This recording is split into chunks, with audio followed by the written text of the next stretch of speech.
Dark spots और uneven skin tone से परेशान हैं आप? क्या आप भी इसे मेकअप से छुपाते हैं? पर इसका सोल्यूशन है 7 days natural dark spot face serum.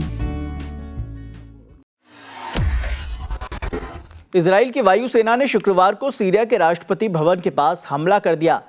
इससे कुछ ही घंटे पहले सीरियाई अधिकारियों को चेतावनी दी गई थी कि वे दक्षिणी सीरिया में अल्पसंख्यक समुदाय के लोगों के गांवों की ओर न जाएं।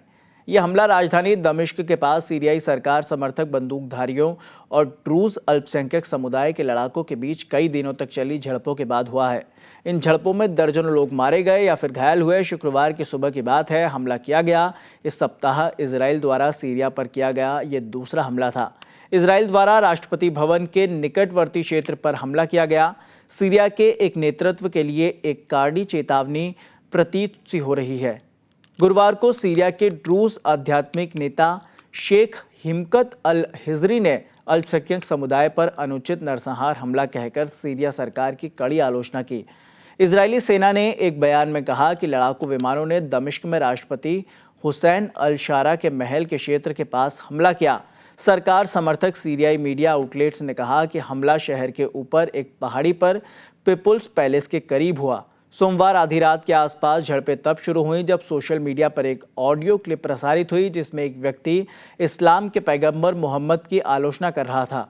ऑडियो को ड्रूज मौलवी का बताया गया, लेकिन मौलवी मारवान कीवान ने सोशल मीडिया पर पोस्ट किए गए एक वीडियो में कहा कि वो ऑडियो के लिए जिम्मेदार नहीं है, जिसमें कई सुन्नी मुसलमान नाराज हो गए।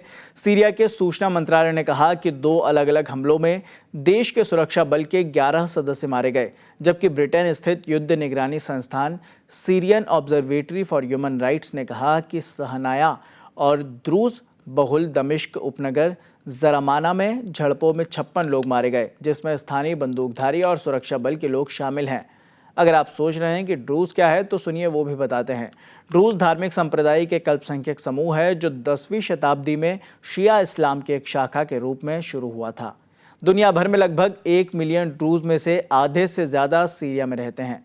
ज़्यादातर दक्षिण स्वेदा प्रांत और दमिश्क के कुछ उपनगरों में रहते हैं। दूसरे अधिकांश ड्रूज लेबनान और इसराइल में रहते हैं, जिसमें गोलान हाइट्स भी शामिल है, जिसे इजराइल ने 1967 के मध्य पूर्व युद्ध में सीरिया से छीन लिया था और 1981 में अपने में मिला लिया है। ताज़ा अपडेट अब यह है कि फिलिस्तीन, लेबनान और यमन के बाद इजराइल के अगले टारगेट पर सीरिया है। आईडीएफ ने राष्ट्रपति भवन के पास भी हमला कर दिया था।